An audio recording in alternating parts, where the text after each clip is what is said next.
Well, good morning, everyone. I have to train myself to say morning rather than afternoon. I'm used to speaking in the afternoon in Dallas, so good afternoon always just automatically comes out of my mouth. Also want to give a warm greeting to all of you out there that are watching this remotely, and particularly the Aussie brethren that will be watching this tomorrow. I'm sure a lot of them would appreciate your prayers there. I don't know if you've heard on the news, Australia has got some severe lockdowns that have been going on for some time. And in fact, for a number of the Australian brethren, even traveling outside of their home very far for the feast was not an option. So they're all having to keep it at home. In fact, I was speaking with one of the Australian brethren in the last few weeks, and a gentleman named Barry Keenevan, and he was asking me about the time zone, time zone difference between here and Australia. And he goes, maybe we want to tune in live. And I started laughing. I said, Barry, unless you want to watch services at 3 o'clock in the morning, I said, I think you're going to want to tune in the next day. I said, I think you're going to want to see it off the website. But rather, if I mentioned the Exodus out of Egypt and mentioned the holy days correlating with that, I'm sure your mind immediately goes to the Feast of Unleavened Bread and to Passover. And naturally it would, because those are directly correlated. They're memorials. The unleavened bread, we're told in Exodus 13, is a memorial of coming out of Egypt. You probably don't think in terms of much of the Feast of Tabernacles correlating with that. But as we're going to see today, Leviticus 23 tells us the meaning, the very name Feast of Tabernacles is tied to coming out of Egypt. So what we're going to do today is to look at that particular subject and see the parallels as to why that might be the case. Because oftentimes when we think of the Feast of Tabernacles, we think of the millennium, which rightly so, because it does picture that. But we oftentimes, again, don't think in terms of the Exodus, even though Leviticus 23, again, directly correlates them with each other. So if you like a title for the sermon, it's the second Exodus. Again, the second Exodus. And to see this, let's turn over to Leviticus 23, and we'll see the instructions here about keeping the Feast of Tabernacles. It's Leviticus 23. And we'll start reading in verse 33. It says, Then Jehovah spoke to Moses, saying, Speak to the children of Israel, saying, The 15th day of the 7th month shall be the Feast of Tabernacles for 7 days to Jehovah. On the first day there shall be a holy convocation. You shall do no customary work in it. For 7 days you shall offer an offering made by fire to Jehovah. And on the 8th day shall be a holy convocation, and you shall offer an offering made by fire to Jehovah. It is a sacred assembly, and you shall do no customary work on it. These are the feasts of Jehovah, which you shall proclaim to be holy convocations, to offer an offering made by fire to Jehovah, a burnt offering and a grain offering, a sacrifice and drink offering, everything on its day. Besides the Sabbaths of Jehovah, besides your gifts, besides all of your vows, and besides all of your freewill offerings which you give to Jehovah. Also on the 15th day of the 7th month, when you have gathered all the fruit of your land, you shall keep the feast of Jehovah for 7 days. On the first day there shall be a Sabbath rest, and on the 8th day a Sabbath rest. And you shall take for yourselves on the first day the fruit of beautiful trees, branches of palm trees, boughs of leafy trees, and willows of the brook, and you shall rejoice before Jehovah your God for 7 days. And you shall keep a feast to Jehovah for 7 days in the year. And it shall be a statute forever in your generations. And you shall celebrate it in the 7th month. And you shall dwell in booths for 7 days. And all who are native Israelites shall dwell in booths. And notice that the very name Feast of Tabernacles comes from the fact that, that we dwelt in booths. But now let's notice the next verse of what these booths are about. It's in verse 43. That your generations may know that I made the children of Israel dwell in booths when I brought you out of the land of Egypt. I am Jehovah your God. Now, when you think about that, how often do we come to the Feast of Tabernacles, again, thinking about the Exodus out of Egypt?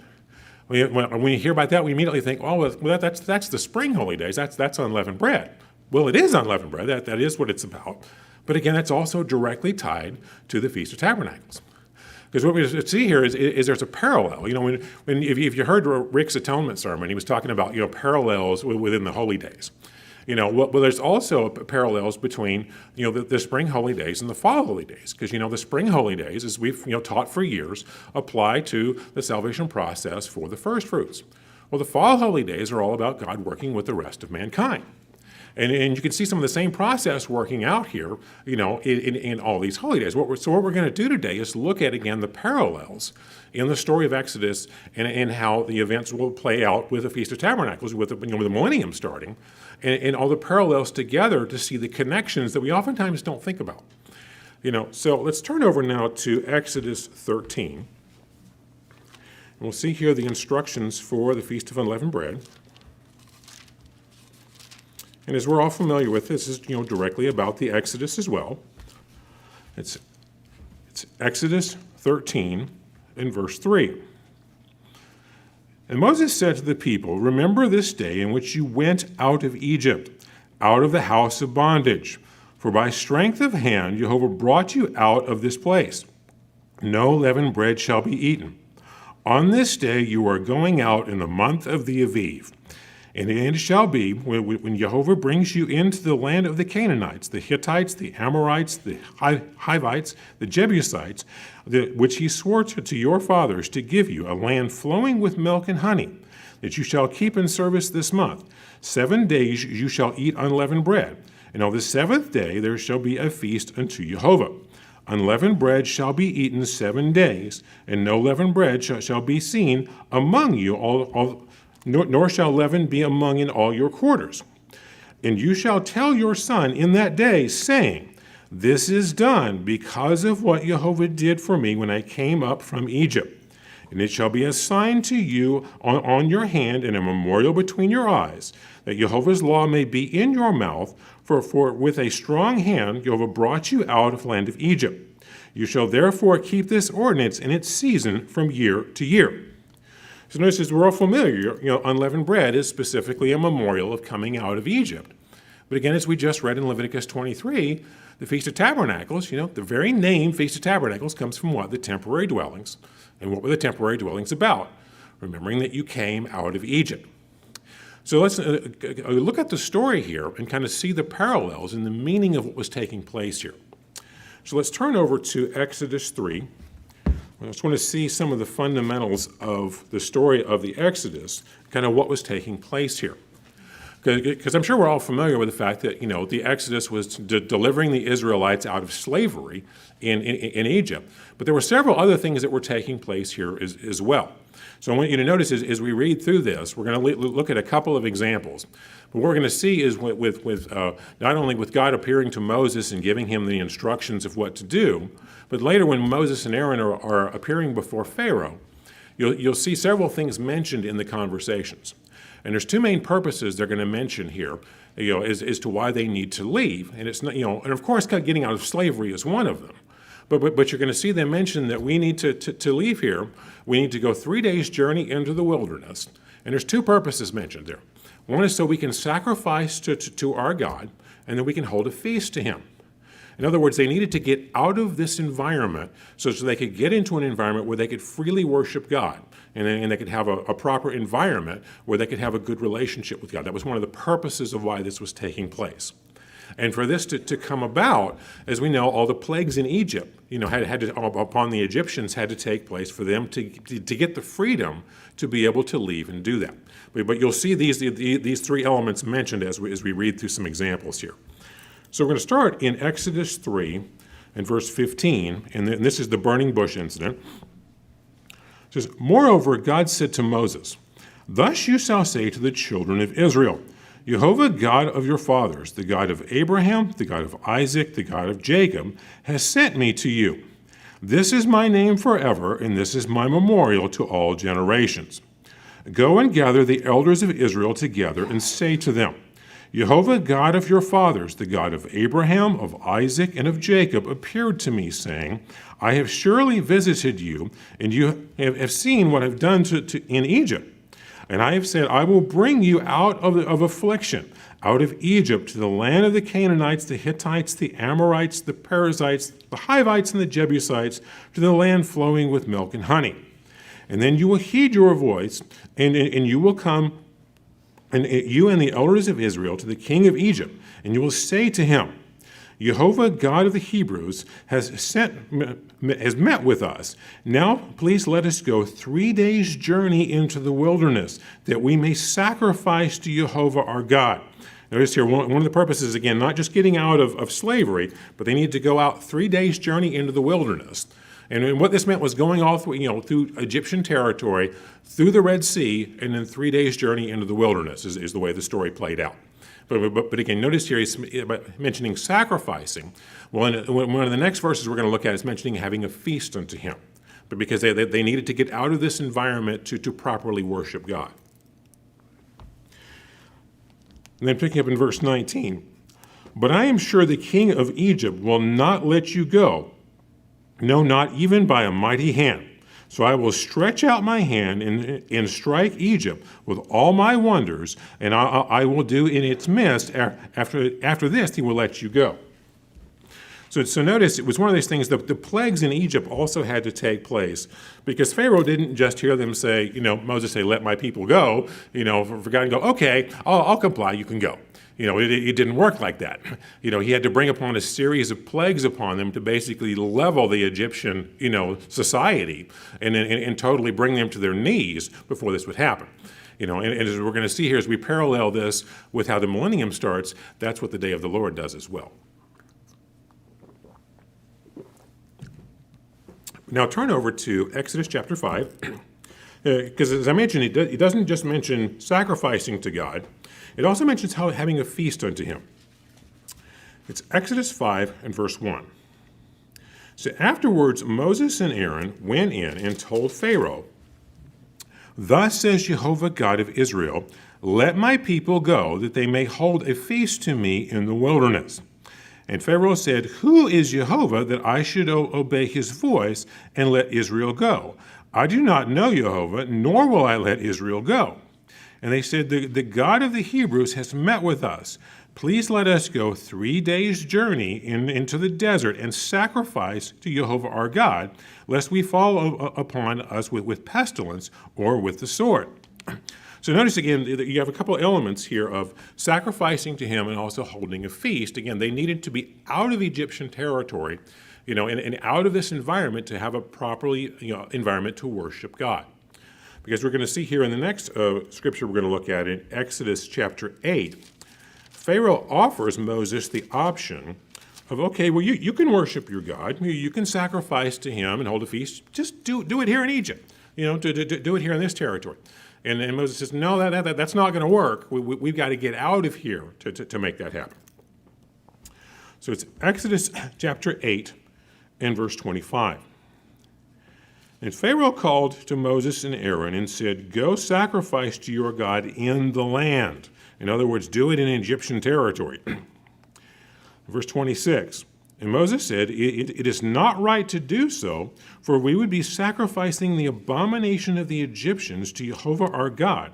If we sacrifice the abomination of the Egyptians before their eyes, then will they not stone us? We will go 3 days' journey into the wilderness and sacrifice to Jehovah our God as he will command us. So notice it wasn't just an issue of delivering them from slavery. And that was an important part as well. It was also getting out of this environment so that, again, they could then start to worship God and have a proper relationship with him. And what I want you to see here is the same kind of parallel is going to take place on a global scale as how the events that set up the millennium. Because that's the point where God starts working with all of mankind. So to notice, first of all, turn over to Revelation chapter 11. I want you to notice how it uses the analogy of Egypt in referring to what's happening at that time. It's in Revelation 11. We're going to read a brief mention here in regards to the two witnesses. And that's another interesting parallel as well. As I'm sure we're all familiar, at the end time, there's going to be the two witnesses, prophesying, and being a witness to the beast power and such, and announcing what God's going to be doing, with all the plagues of the day of the Lord. Well, doesn't that story kind of sound familiar? And that's what Moses and Aaron did. They were constantly going before, the Pharaoh and the Egyptian powers there, which is, directly analogous to the end time beast power, and telling them, here's what God's going to do to you next, and they would announce each of the plagues that are taking place.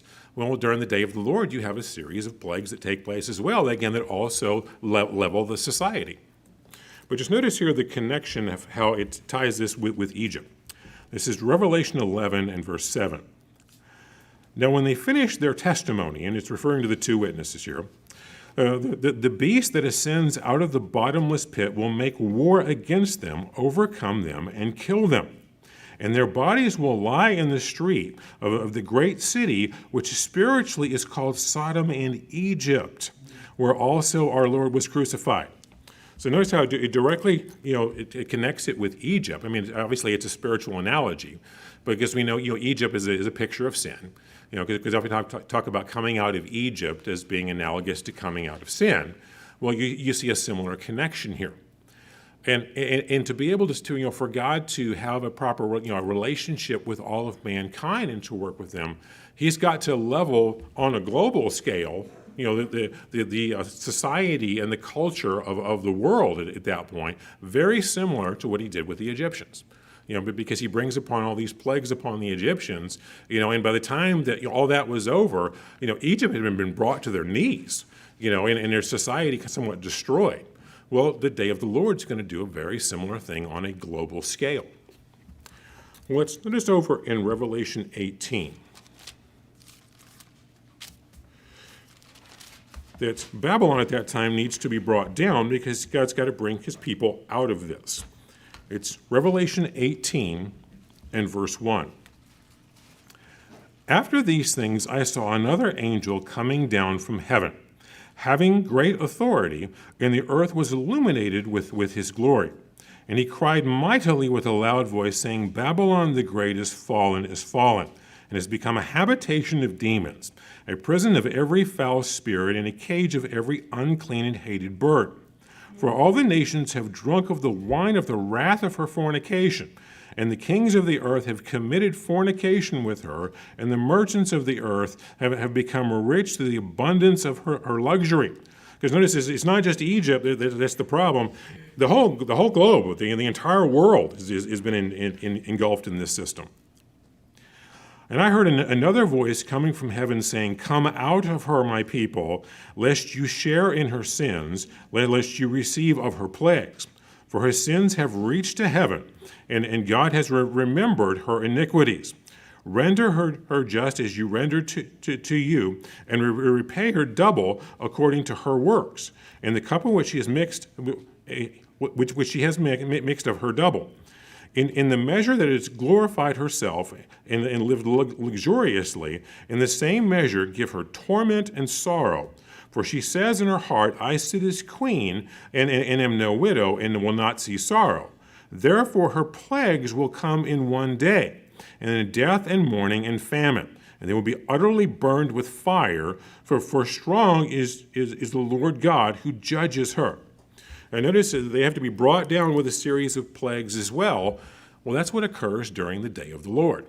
Because, the events of the day of the Lord bring this society to its knees, and set up, basically set the scene for Christ and the Father to return and to set up the millennium.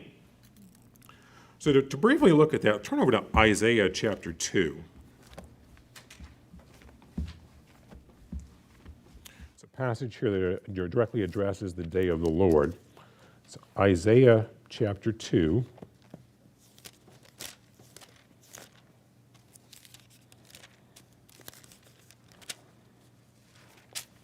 And we'll start reading in verse 12.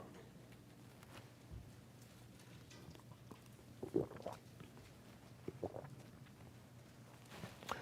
says, For the day of Jehovah of hosts shall come upon everything proud and lofty, and upon everything lifted up, and it shall be brought low upon the cedars of Lebanon that are high and lifted up, and all of the oaks of Bashan, upon all the high mountains and upon all the hills that are lifted up, upon every high tower and upon every fortified wall, and upon the ships of Tarshish and upon all the beautiful slopes. The loftiness of man shall be bowed down, and the haughtiness of men shall be brought low. And Jehovah alone will be exalted in that day. But the idols he shall utterly abolish, and they shall go into the holes of the rocks and into the caves of the earth from the terror of Jehovah and the glory of his majesty. And he arises to shake the earth mightily. And in that day man shall cast away his idols of silver and idols of gold that they made, each for himself to worship, and to the moles and bats, and to go in the cliffs of rocks, and to the crags of the rugged rocks, from the terror of Jehovah, and the glory of his majesty, when he arises to shake the earth mightily. So see, what's going to happen here is during the day of the Lord, the plagues are basically going to bring the entire planet to its knees, similar to how the plagues in Egypt brought the Egyptian society down to its knees, and just leveled the place. And to see how this is going to play out, not only are you going to have, again, these similar plagues, that basically in a series of events brings the society down to its knees. Another interesting parallel between the two is, remember with the Exodus, after all of the plagues played out and the Israelites are leaving, what was the final thing that happened? Well, Pharaoh's army gets destroyed. It gets drowned in the Red Sea. And we're going to see a parallel directly between that and the events of the day of the Lord. So turn over to Exodus chapter 14.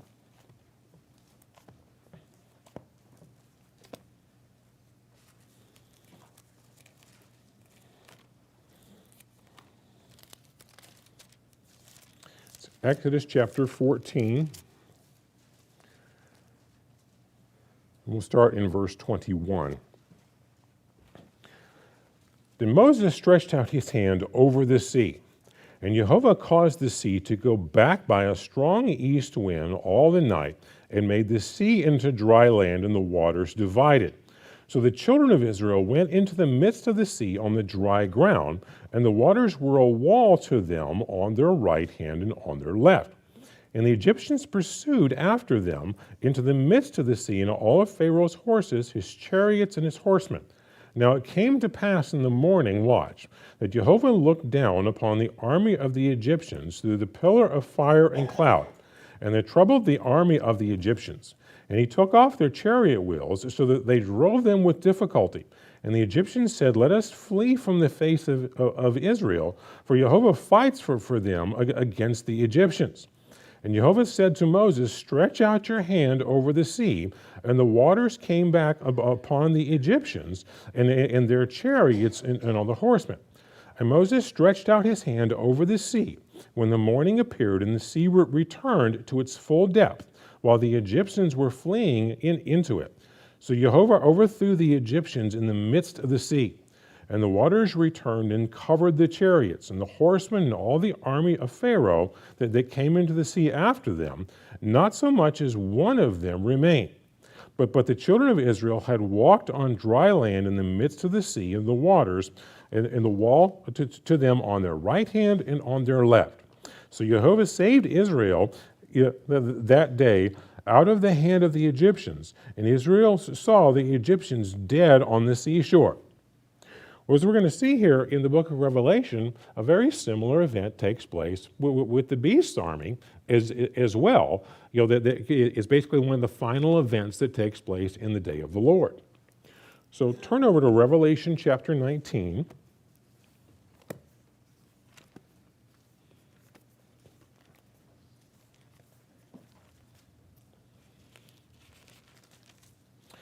So Revelation chapter 19. And verse 17. And then I saw an angel standing in the sun, and he cried with a loud voice, saying to all the birds that fly in the midst of heaven, "Come and gather together for the supper of the great God, that he may eat the flesh of kings, and the flesh of captains, the flesh of mighty men, the flesh of horses, and of those who sit on them, and the flesh of all people, free and slave, both small and great. And I saw the beast of the kings of the earth, and their armies gathered together to make war against him, and sat on the horse and against his army. And then the beast was captured with him, and the false prophet, who worked signs in the presence by which they deceived those who received the mark of the beast, and those who worshipped his image. And the two were cast alive into the lake of fire burning with brimstone. And the rest were killed with the sword that proceeded from the mouth of him who sat on the horse, and all the birds were filled with their flesh.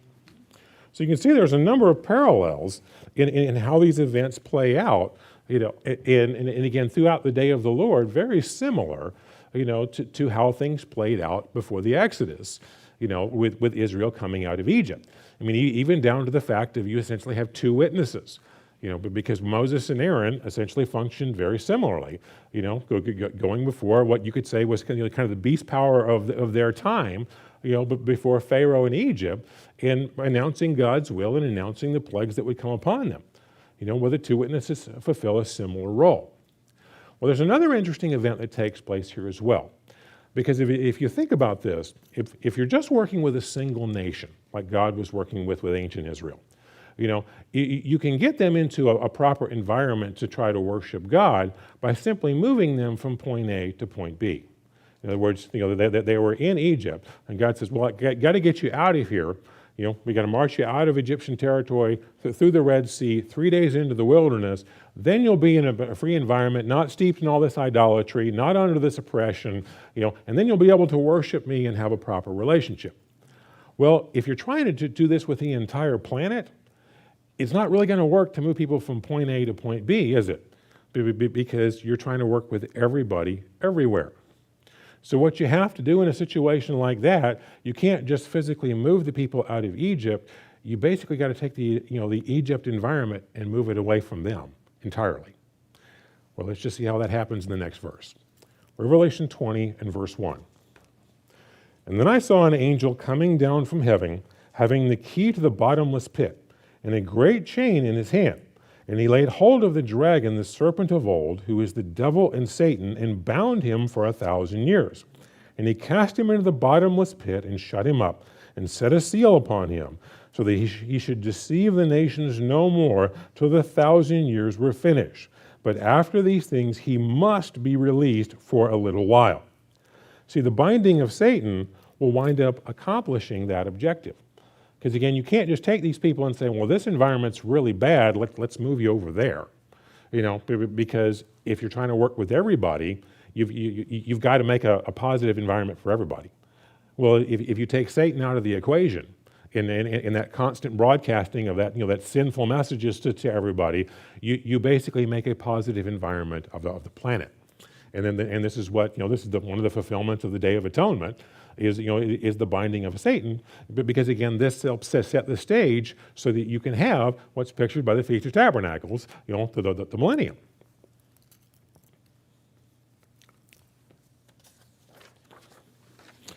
So now to think about this, realize, I'm sure we're all familiar in studying the spring holy days.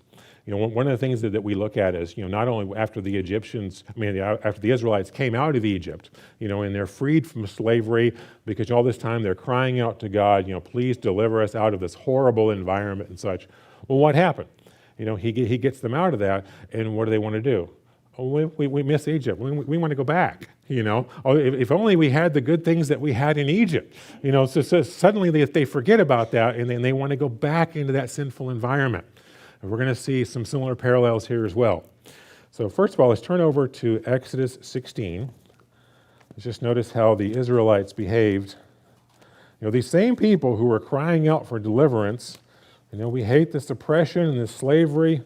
Please deliver us from this.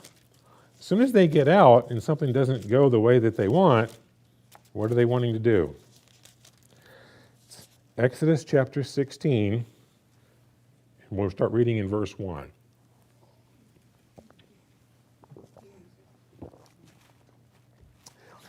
And they journeyed from Elim, and all the congregation of the children of Israel came to the wilderness of Sin, which is between Elim and Sinai. And on the 15th day of the second month, after they departed from the land of Egypt. And then the whole congregation of the children of Israel murmured against Moses and Aaron in the wilderness. And the children of Israel said to them, "Oh, that we had died by the hand of Jehovah in the land of Egypt, when we sat by the pots of the meat, and when we ate the bread to the full, and we were brought us out into this wilderness to kill us, this whole assembly, with hunger." In other words, they suddenly forgot about how oppressed they were and how much they wanted to be freed from this environment. And like, oh, we want to go back. Things were better there. Well, notice this was a constant theme. Turn over to Exodus 17. Exodus 17, we're going to see this happen again. And then all the congregation of the children of Israel set out on their journey from the wilderness of Sin, according to the commandment of Jehovah, and encamped in Rephidim. But there was no water for the people to drink. Therefore the people contended with Moses and said, give us water, that we may drink. And Moses said to them, Why do you contend with me? Why do you tempt Jehovah? And the people thirsted there for water. And the people murmured against Moses and said, Why is it you brought us out of Egypt to kill us and our children and our livestock with thirst? In other words, we wish we could go back. Things were better there. How quickly they forgot. Well, the same kind of thing is going to happen in the end time as well. Turn over to Revelation chapter 18. Let's notice how the world responds when the beast power is leveled, and the beast and the false prophet are killed, and the whole system is brought down. Let's pick up here in Revelation 18 in verse 9. And the kings of the earth who committed fornication and lived luxurious with her will weep and lament for her when they see the smoke of her burning, standing at a distance for fear of her torment, saying, Alas, alas, that great city Babylon, that mighty city, for in 1 hour her judgment has come, and the merchants of the earth will weep and mourn over her, for no one buys her merchandise anymore. Merchandise of gold and silver, precious stones and pearls, fine linen, purple, silk, and scarlet, every kind of citron wood, every kind of object of ivory, every kind of object of most precious wood, bronze, iron, and marble, and cinnamon and incense, fragrant oil and frankincense, wine and oil, the flour and wheat, cattle and sheep, horses and chariots, and bodies and souls of men. And the fruit of your soul longed for has gone from you, and all the things which are rich and splendid have gone from you, and you shall find them no more at all. The merchants of these things who became rich by her will stand at a distance for fear of her torment, weeping and wailing, and saying, Alas, alas, that great city that was clothed in fine linen, purple and scarlet, and adorned with gold and precious stones and pearls. For in 1 hour such great riches came to nothing.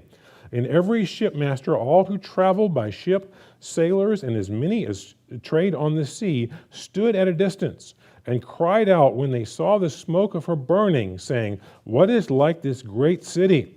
And they threw dust in their heads and cried out, weeping and wailing and saying, Alas, alas, that great city, in which all who had ships on the sea became rich by her wealth. For in 1 hour she is made desolate. Rejoice over her, O heavens, and you holy apostles and prophets, for God has avenged you on her. Now notice the people weren't thinking, oh great, this horrible system is gone. They're just like the Israelites. Oh, we want to be back in Egypt. We want to have all the things that we enjoyed there before. The same movie is going to play out again. And notice even after the millennium starts, there's still going to be people resisting, insisting that they want to do their own way. Turn over to Zechariah chapter 14.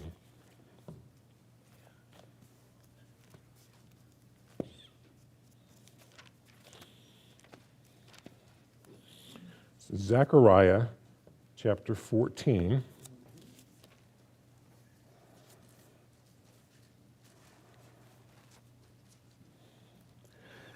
And it shall come to pass that everyone who is left of all the nations which came against Jerusalem shall go up from year to year to worship the King, Jehovah of hosts, and to keep the Feast of Tabernacles.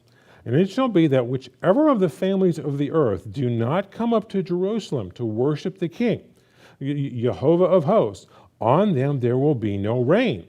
If the family of Egypt will not come up and enter in, and they shall have no rain, and they shall receive the plague upon which Jehovah strikes the nations who do not come up to keep the Feast of Tabernacles. This is the punishment of Egypt and the punishment of all the nations who do not come up to keep the Feast of Tabernacles. Because, a lot of times we look at this and we think, well, wouldn't the world just be so overjoyed that, you have this replenished earth and things are in peace, and wouldn't they just want to fall in line and worship God and be so appreciative of all of this? Well, obviously not everyone's going to think like that immediately. There's going to be people going, no, we want to do our own way. We want to do our own thing. He wants us to go down to Jerusalem. Well, I'm not going. There's going to be, having to deal with this type of attitude with people. Well, because we have to realize realistically what the environment's going to be like working with all of these people. Because we know part of our job as first fruits is to be kings and priests, during this time and working with the rest of mankind. And sometimes we get these very idealistic views of, well, the millennium starts and Satan is bound and everybody just jumps in line and we just start teaching them the finer points of doctrine and going over the heavy meat of the word. That makes for great anecdotal stories. It has very little correlation with reality. Because think about the reality of the people that you're dealing with. And let's just start with just looking at how God worked with ancient Israel when he brought them out of Egypt. Let's notice when he first started off working with them and got them out of this environment, he doesn't immediately drop everything on the meaning of the holy days and what everything is about. He starts off with, there are 7 days in a week. The seventh day is the Sabbath. You don't work that day. Let's notice that. Turn over to Exodus chapter 16.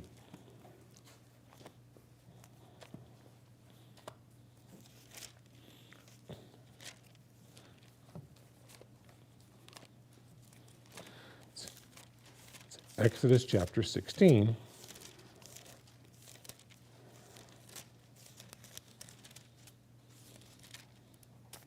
Now we read the first couple of verses here, so we know kind of the scene that this is where they're hungry and they're all complaining. But let's notice his solution to that. This is where he introduces the concept of manna. And manna wasn't just a way to feed them. Manna was also a way to make it painfully obvious which day is the Sabbath. So pick up here in verse 4. And Jehovah said to Moses, Behold, I will rain bread from heaven for you, and all the people shall go out and gather a certain quota every day, that I may test them whether they will walk in my law or not. And it shall be on this sixth day that they will prepare what they bring in, and it shall be twice as much as they gather daily. So notice he was purposely making this a situation where essentially food fell from the sky 6 days a week. And all the first 5 days, if they tried to keep any over the next day, well, it was bad and it spoiled. But on the sixth day, they get twice as much, and because there's enough for the Sabbath. And the one day of the week that food doesn't fall from the sky it's the seventh day of the week. This is painfully obvious. A good friend of mine used to joke about things being stupid-proof. You want something that's so clear it's stupid-proof. You can't be so stupid as to miss it. Well, this is stupid-proof. The seventh day of the week, food doesn't fall from the sky. That's the Sabbath. You can't miss this. But let's notice kind of Israel's reaction with this one. Go down to verse 11. Then Jehovah spoke to Moses, saying, I have heard the murmuring of the children of Israel. Speak to them, saying, At twilight you shall eat, and in the morning you shall be filled with bread. And you shall know that I am Jehovah your God. So it was, the quails came up at evening and covered the camp. And in the morning the dew laid all around the camp. And when the layer of dew lifted up on the surface of the wilderness, all of this small round substance of fine as frost on the ground. And the children of Israel saw it, and they said to one another, What is it? For they did not know what it was. And Moses said to them, This is the bread which Jehovah has given you to eat. And this is the thing which Jehovah has commanded. Let every man gather it according each to one's needs, 1 omer for each person, according to the number of persons. Let every man take for those who are in his tent. And the children of Israel did so, and gathered some more and some less. So when they measured it by omers, he who gathered much had nothing over, and he who had gathered little had no lack. And every man who gathered according to one's needs. And Moses said, Let no one leave any of it until morning. Notwithstanding, they did not heed Moses. For some of them left part of it until morning, and it bred worms and stank. And Moses was angry with them. So they gathered it every morning, every man according to his need. And when the sun became hot, it melted.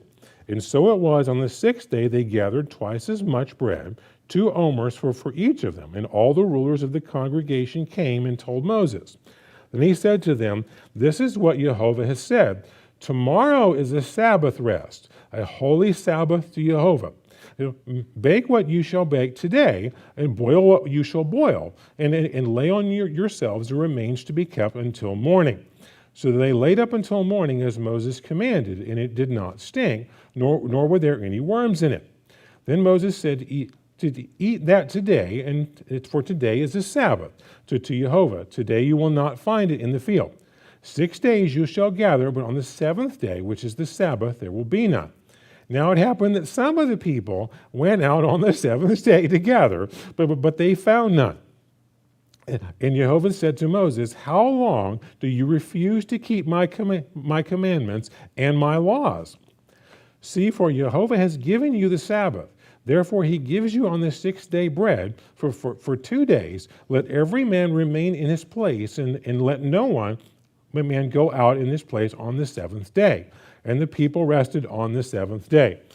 So notice he gave them something very simple. There are 7 days in a week. The 7th day is the Sabbath. You don't work that day. You can't miss it. It's the one day that food doesn't fall from the sky. This is kind of stupid proof. But still you've got people resisting because this is where the level of where people are at. Well, it's going to be very similar for us working with the rest of mankind. Because realize you've got people from all manner of backgrounds. Not only do you have all these people that have lived through the day of the Lord who are just absolutely traumatized, from what they have witnessed, but you've got lots of other people resurrected back to life, from all manner of backgrounds. And a lot of them who've never even heard of a Bible before, And for a lot of them, it's going to be more than just saying, here's a Bible, this is the book you need to read. For a lot of them, it's going to be, there's a God. There's a creator God. You mean there's somebody who actually made all of this? And it's not Baal, it's not Ra, it's not Zeus. There's Jehovah's actually the God that we're supposed to worship. For a lot of them, it's going to be just even realizing there is a God and that he makes the rules and we don't. Because it's going to be starting off at a very basic level, working with people, because again, that's where a lot of these people are going to be at. And it's realized a lot of our job is going to be similar to what we see described in Ezekiel 44 in regards to the responsibilities of priests during the millennium. So turn over to Ezekiel 44.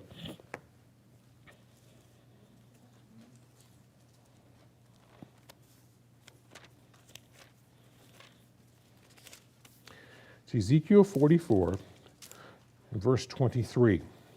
We're going to briefly look at kind of the job description here for the physical priesthood that's going to exist during the millennium. It says, "And they shall teach my people the difference between the holy and the unholy, and cause them to discern between the unclean and the clean. In controversy they shall stand as judges, and judge it according to my judgments. And they will keep my laws and my statutes and all my appointed meetings, and they shall hallow my Sabbaths." You see, basic distinctions are going to be one of the basic places or where we have to start with a lot of these people. Because again, I think sometimes we have an unrealistic view when we look at the millennium, because we think, okay, people will just be so overjoyed to learn God's way, that the earth will be healed, it'll be a utopian environment, Satan will be bound, and everybody will just be enthusiastic to jump in there and learn God's way. That's not really realistic. I'm sure there are some people that will be, but a lot of people are going to be, again, they're going to need to first learn there is a God. That there is a God, He is our creator, He's our owner, and we are not equals.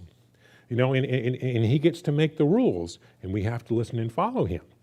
But before they're going to be real interested in learning all the finer details of this book, there's a few basic concepts they've got to get, because again, a lot of these people are going to come up from totally pagan societies, or we're totally atheists, and they're going to start with learning there's a God, and He makes the rules, and I don't. and life goes a lot better if we listen to him because he understands how things work better. But again, they're going to have to go through the same painful process that a lot of us have to do to realize, maybe I should listen to him. Things work better when we do it that way. Because one of the basic fundamental things of, mankind, and it's not just extant in our society today, we hear a lot about equality and equity and that type of thing. Well, if we look back from the very beginning, even before mankind, what was one of the major problems? We can see with Satan, what was he trying to do?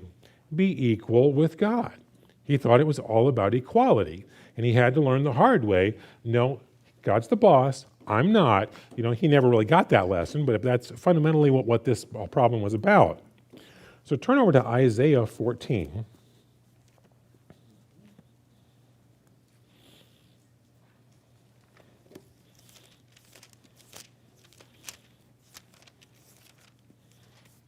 So Isaiah 14, we'll see here in verse 12. How have you fallen from heaven, O Lucifer, son of the morning? How are you cut down to the ground? You are weakened, you who weakened the nations. For you have said in your heart, I will ascend into heaven. I will exalt my throne above the stars of God. I will also sit on the mount of the congregation. On the farthest side of the north, I will ascend above the heights of the clouds. I will be like the Most High. In other words, I will be his equal. I'll be just like him. Nobody's ever his equal. It doesn't work like that. And that's a lesson we all have to learn. But notice when Satan approaches Eve in the Garden of Eden, he used the exact same sales pitch. Let's turn over to Genesis chapter 3.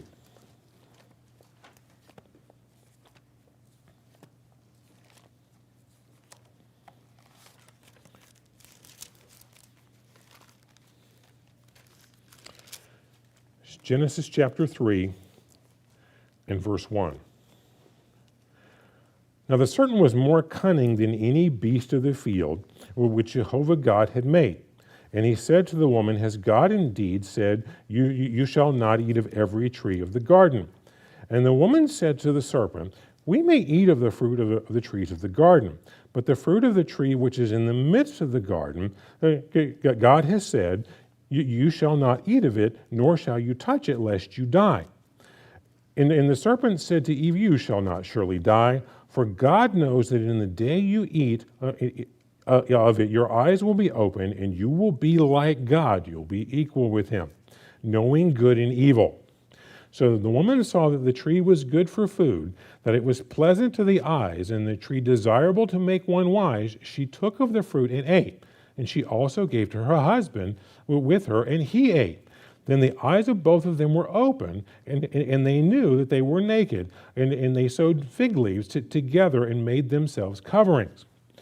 Essentially, his sales pitch was, if you're being cheated out of equality, God wants to oppress you and hold you down. Here, eat this fruit, it's empowering. That's essentially the sales pitch that he gave her. But again, isn't that one of the most fundamental problems we have as mankind throughout our lives, learning that God's the boss, I'm not. I have to surrender my will to his because he knows better, he makes the rules, and I don't. Well, at least getting a basic concept of that idea, that there is a God, that he makes the rules and we don't, that's the first step before you're really interested in learning all the finer details of this book, because you have to realize that it's relevant to you, that it's going to be meaningful for your life. And for a lot of these people, that's where we're going to be starting. Again, not necessarily enthusiastically jumping in to learn all the details, is taking them baby steps along the way to build a foundation so that they are interested in this. Let's also look at a brief lesson of how Nebuchadnezzar himself had to learn this lesson the hard way. Turn over to Daniel chapter 4.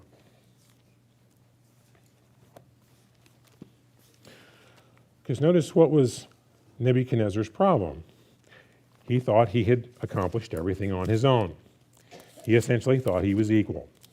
He had already had a dream where it was revealed to him that the reason that he had all that he has and why he is in power is because the Creator God gave all this to him. That's how he had it. Well, he still didn't learn the lesson. It's in Daniel chapter 4 and verse 28. And all this came upon King Nebuchadnezzar. At the end of the 12 months, he was walking about in the royal palace of Babylon.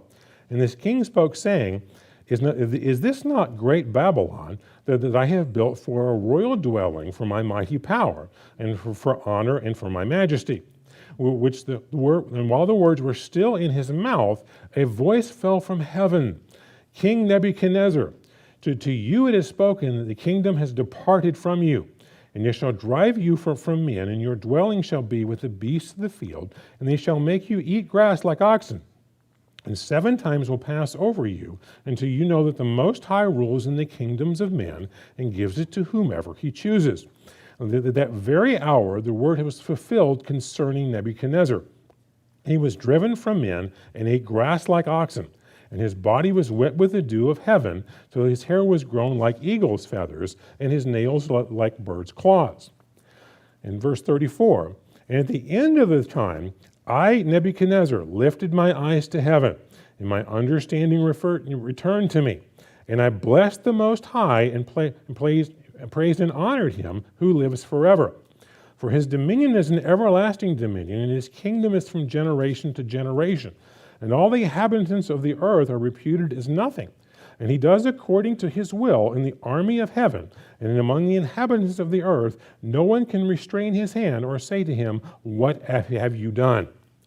In other words, it took the pain level, to get very high for him to finally start paying attention and realizing, maybe I should listen. Maybe I should pay attention and listen to what God has to say. Now, remember what we just read previously in Zechariah 14, where you have nations, during the millennium, at a time when Satan's not there, he's been bound, you have this utopian, peaceful environment, but you still got people going, nah, I'm not coming down to Jerusalem for the Feast of Tabernacles. I got something else to do. So what does God have to do? Okay, we'll switch off the rain for a while. We'll let the pain level get high enough till you start paying attention. And when that starts to hurt for a while, maybe you'll reconsider this decision and go, maybe I should listen to him. Maybe I should make a point of making that trip down to Jerusalem and do what he has to say. Maybe that life will work out better that way. See, these people are going to have to learn that lesson as well, because some of them are going to be hardheads, and because, again, that's human beings. But we have to go through that process. But again, to have a realistic idea of what our job is going to look like, we have to realize that's where a lot of these people are going to be. Because yes, for a lot of people that live through the day of the Lord, they've seen some incredible things and demonstrations of God's power. But realize there's also a good number of people who get resurrected, who skip the whole day of the Lord situation.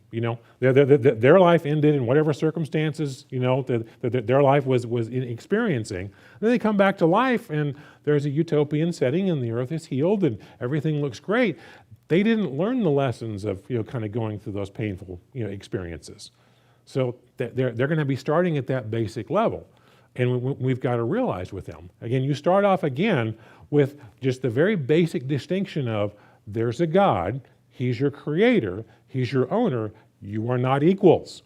He makes the rules, and if you're smart, you listen to them. And we have to realize that he defines what's right and wrong, he defines good and evil, and you don't. You see, another basic lesson people will have to learn, we find over in Proverbs chapter 14.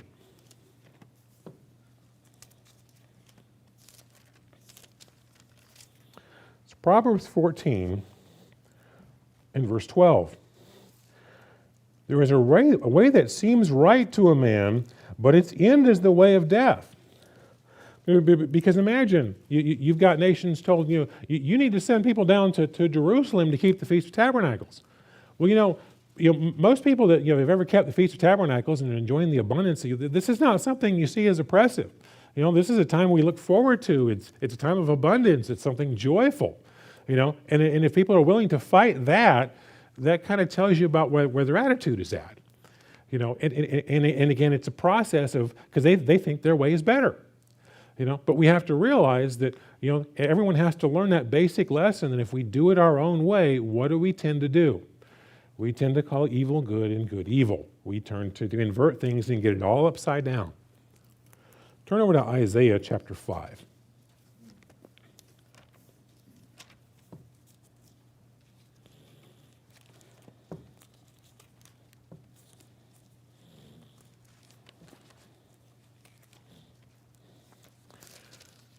It's Isaiah chapter 5 and verse 20. Woe to those who call evil good and good evil, who put darkness for light and light for darkness, who put bitter to sweet and sweet for bitter. And see, that's what we as human beings tend to do. Now, obviously, Satan's influence pours miracle grow on that, and makes it dramatically worse. But as we can just see from the example in Zechariah, it's not like that when Satan's out of the equation, people just immediately want to, always obey and never want to do their own thing. There's still going to be stubborn people that want to do their own thing.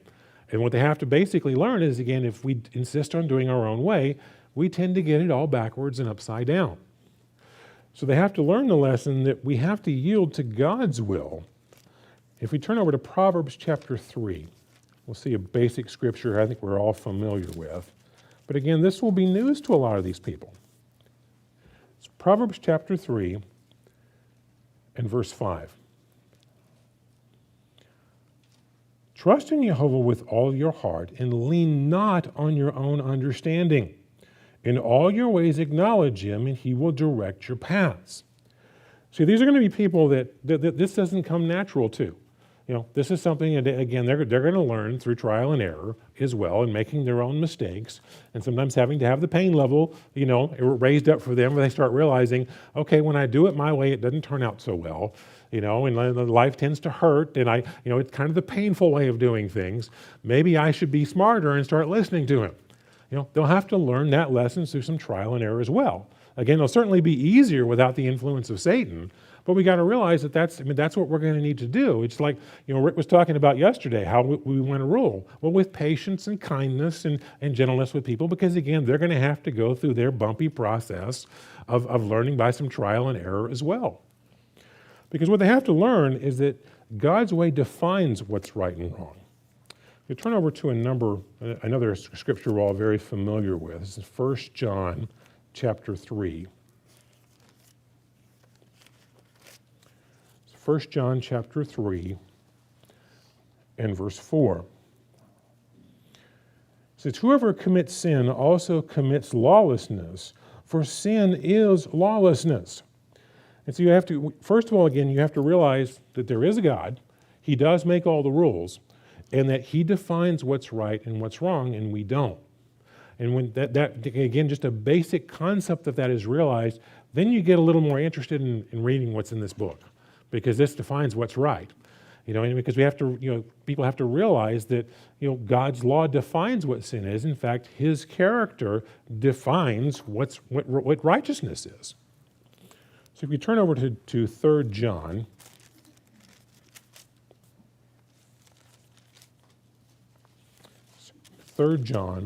verse 11. Beloved, do not imitate what is evil, but what is good.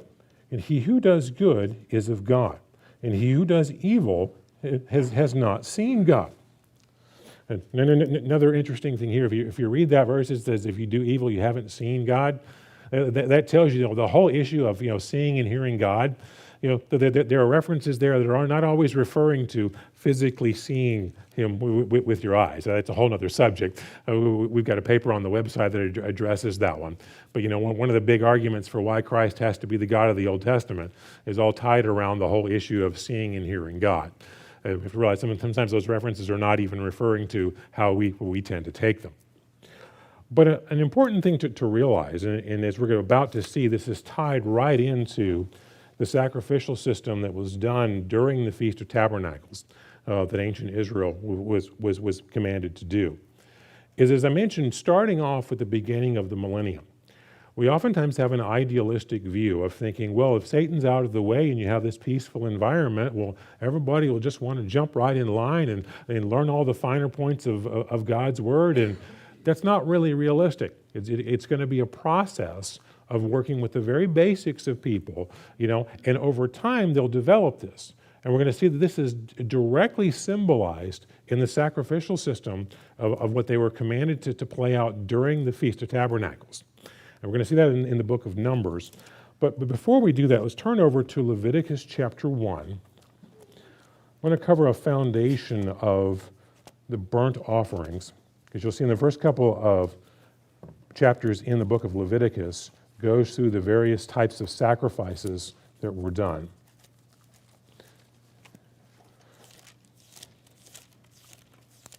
And there was a burnt sacrifice, and there's one of the things that's unique about it is if you study the sacrificial system, and there are various different types of sacrifices that are described in the book of Leviticus, you'll see in most cases, when an animal was sacrificed, there were parts of that animal, that either the priesthood or the people or both could consume, themselves. There were, parts that were maybe, sacrificed to God or were burned, but there's other parts where they would also have a meal out of. Well, with the burnt sacrifice, all of it was completely consumed and offered to God, for atoning for sin. There was no part of it that any other humans, got a benefit from this sacrifice. And we'll see here in Leviticus chapter 1 in verse 1. Now Jehovah called to Moses and spoke to him from the tabernacle of meeting, saying, "Speak to the children of Israel and say to them, when any one of you brings an offering to Jehovah, you shall bring your offering of the livestock of the herd of the flock. If this offering is a burnt sacrifice of the herd, let him who will offer the meal without blemish, he shall offer it of his own free will at the door of the tabernacle of meeting before Jehovah. Then he shall put his hand on the head of the burnt offering, and it shall be accepted on his behalf to make atonement for him. And he shall kill the bull before Jehovah, and the priests and Aaron's sons, and he shall bring the blood and sprinkle the blood around the altar that is on the door of the tabernacle of meeting. And he shall skin the burnt offering and cut it into pieces. And the sons of Aaron the priest shall put the fire on the altar and lay the wood in order on the fire. And the priests and Aaron's sons shall lay the parts of the head and the fat in order on the wood, and the fire upon the altar. And he shall wash its entrails and its legs, and the priest shall burn all on the altar as a burnt sacrifice, and an offering made by fire, a sweet aroma to Jehovah. Now, what we're going to see here, just turn over to Numbers chapter 29, because in Numbers 28 and 29, what you have laid out there is all the sacrifices that were commanded to be done. You have the daily sacrifices, the new moon sacrifices, all the holy days, everything that is laid out there. But if you look at the details, you see something very interesting that takes place during the Feast of Tabernacles. And I think the symbolism ties into a lot of what we've been talking about today. Because I won't take the time to go through all of them, it's just going to kind of summarize some of this for you. But what you'll see is in all of the holy days, there was a combination of animals that were sacrificed each day. And again, this goes through all from unleavened bread all the way through all of the holy days. Now, there's a combination of bulls, rams, and lambs that were done every day. Now, they're pretty uniform throughout most all of the holy days, with the exception of the Feast of Tabernacles, and then something very interesting happens in the Feast of Tabernacles. Now, just to summarize this for you, throughout the spring holy days, it's very consistent. Every day there's 2 bulls, 1 ram, and 7 lambs. And these are all for the burnt offering, as I mentioned, where all of the meat is burned and consumed as an atonement offering to God. And there's no, the people don't get to eat it or benefit, personally from the animal sacrifice. Now, for all of the fall holy days, with the exception of the Feast of Tabernacles, it's 1 bull, 1 ram, and 7 lambs. But now what I want you to see is in the combinations for the Feast of Tabernacles, you'll see the numbers are much higher, but what I want you to pay attention to is the number of bulls. Because what you're going to see is every day in the Feast of Tabernacles, there's a descending amount of bulls that are offered each day as you go through all 7 days. And just to get a concept of the animals here and kind of what this would mean. Now, a bull, just to look at the size, think of this in terms of the amount of meat, or the financial impact this would have, from a farming perspective of owning animals. Now, a bull is typically around 2,000 pounds or more. A ram would be like 200 pounds. A lamb would be like 100 pounds. So as you can see, you could take quite a number of rams and lambs together to equal the value of a single bull. So notice that is like, 'cause I'm just going to kind of skip through this chapter here in this combination of animals that were offered each day during the Feast of Tabernacles. Let's start in Numbers chapter 29 and verse 12. On the 15th day of the 7th month, you shall have a holy convocation. You shall do no customary work, and you shall keep a feast to Jehovah 7 days. You shall present a burnt offering, an offering made by fire, and a sweet aroma to the Lord. 13 young bulls, 2 rams, and 14 lambs in their first year, they shall be without blemish. Now again, if you do the math based upon the weights that I've given you, the total number of rams and lambs would basically be about the equivalent of 1 bull. And in terms of, again, the amount of meat, and I might say the financial investment that would be associated with this. But I want you to see is it starts off at 13 bulls, and each day during the feast, there's 1 fewer every day. And by the 7th day of the feast, you're down to 7 bulls. Just to skip through this, jump down to verse 17. On the 2nd day, present 12 young bulls, 2 rams, 14 lambs in their first year without blemish. Verse 20. On the 3rd day, present 11 bulls, 2 rams, 14 lambs in their first year without blemish. Verse 23. On the 4th day, present 10 bulls, 2 rams, 14 lambs in their first year without blemish. Verse 26.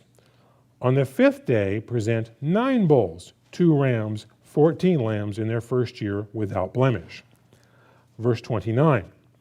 On the 6th day, present 8 bulls, 2 rams, 14 lambs in their first year without blemish.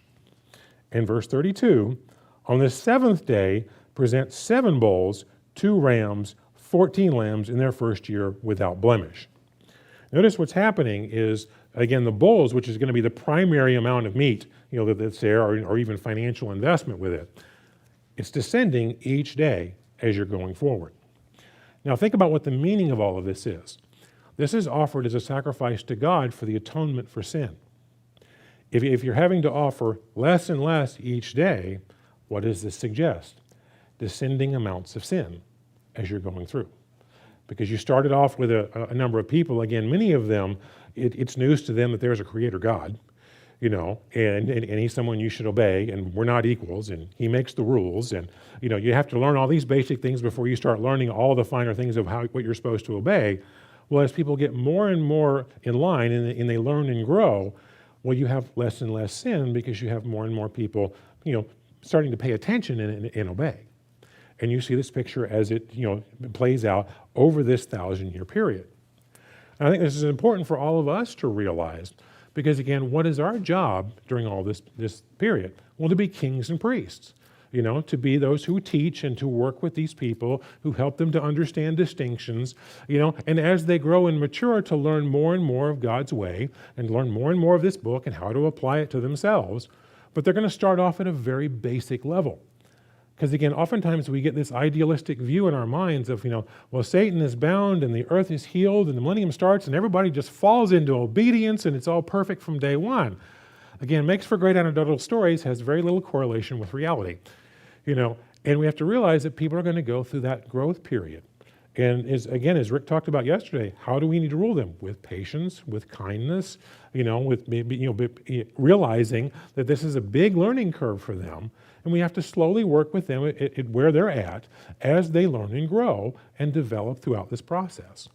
And again, we see this directly pictured in the sacrificial system that was commanded to be done during the Feast of Tabernacles. It shows us this very lesson. So brethren, as we go forward throughout this week, learning more and more about what our roles are here, let's just realize we're having a realistic view of what this time frame is going to look like and what our job is. And again, it's very much practicing the very principles that Rick told us about yesterday of love and kindness and patience and working with these people, because they're going to start off at a very basic level, but our job is to meet them where they're at and then to help them to eventually get to perfection.